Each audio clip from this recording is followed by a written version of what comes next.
This is Dimitri Lascaris for the Real News Network reporting from Montreal, Canada. After weeks of protests and what has been described as the Standing Rock of the North, pipeline company Kinder Morgan announced on April 8 that it is suspending all non-essential activities and related spending on the Trans Mountain Pipeline expansion project.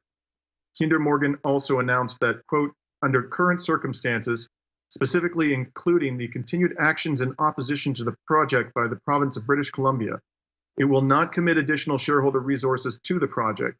However, Kinder Morgan will consult with various stakeholders in an effort to reach agreements by May 31st that may allow the project to proceed.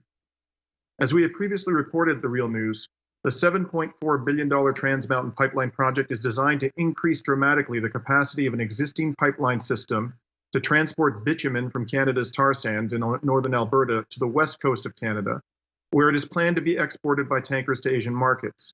The 1,150-kilometer pipeline project would increase the capacity of existing infrastructure to 890,000 barrels per day, up from 300,000 barrels per day, and if completed, Trans Mountain would increase oil tanker traffic on Canada's west coast by a factor of 7.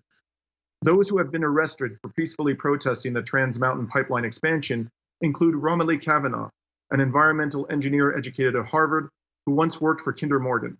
Romilly recently spoke to the Real News after her arrest to explain her opposition to the pipeline. So Romilly, why did you expose yourself to arrest at the site of the Trans Mountain Pipeline expansion? I made that choice. It wasn't an easy choice, but this pipeline project, the expansion of the Kinder Morgan Trans Mountain Pipeline, is just too dangerous, in my opinion, in terms of risks from spills. It will contribute to Canada's climate change, greenhouse gas emissions. It tramples on Indigenous rights. And the process that was used through the National Energy Board to approve this project was deeply flawed. Others arrested at the Trans Mountain Pipeline include Elizabeth May, the leader of the Green Party of Canada, and NDP member of Canada's Parliament, Kennedy Stewart.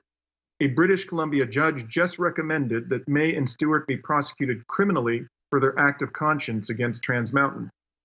As Romilly Kavanagh indicated in her interview with the Real News, the Trans Mountain Pipeline project is strongly opposed by Indigenous groups in British Columbia. Last year, as the battle over Trans Mountain began to intensify, the Real News spoke about Trans Mountain with Charlene Alec, an elected councillor of the Tsleil-Waututh First Nation and a spokesperson for the Tsleil-Waututh Sacred Trust Initiative. Tsleil-Waututh means people of the inlet. We have stories of our first grandmother being born from the inlet, and that really ties us to the water. It really ties us to the land. And having that bond and that knowledge is hardwired with all Tsleil-Waututh people. And we had a saying, when the tide went out, the table is set, meaning we got about over 90% of our diet from the inlet. It was so bountiful and it was so rich that we had a good way of life. It sustained us. Despite the strong opposition of environmental groups and Indigenous peoples to the Trans Mountain project, and despite Kinder Morgan's dramatic announcement of April 8, the battle of Trans Mountain is far from over. Today, Canada's Prime Minister Justin Trudeau has convened an emergency cabinet meeting in a bid to save Trans Mountain, and is in that meeting as we speak.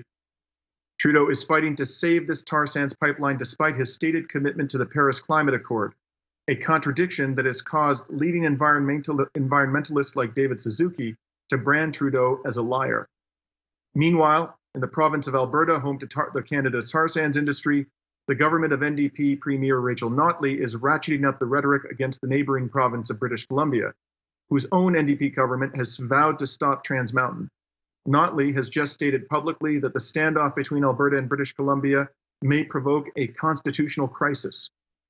It is also being reported that Notley's government is contemplating investing taxpayer funds in the Trans Mountain project to reduce Kinder Morgan's exposure and to keep Kinder Morgan in the game. Reports have also begun to emerge that if Kinder Morgan is forced to scrap this tar sands pipeline expansion, it will sue Canada's government, potentially for billions of dollars, under the North American Free Trade Agreement. Such a lawsuit would confirm the criticism of various activist groups that investor-state dispute resolution provisions of free trade agreements pose grave risks to the environment. In the battle over Trans Mountain, the stakes are incredibly high, particularly for the environment. As former NASA scientist James Hansen has stated, the continued exploitation of Canada's tar sands means game over for the climate. The Trudeau government's panicked reaction to the Kinder Morgan announcement raises a troubling question. Is Kinder Morgan trying to pressure the Trudeau government into adopting harsher measures against environmental defenders? We at The Real News will continue to follow closely this rapidly unfolding story in order to determine the answer to that question. This is Dimitri Lascaris reporting for The Real News from Montreal, Canada.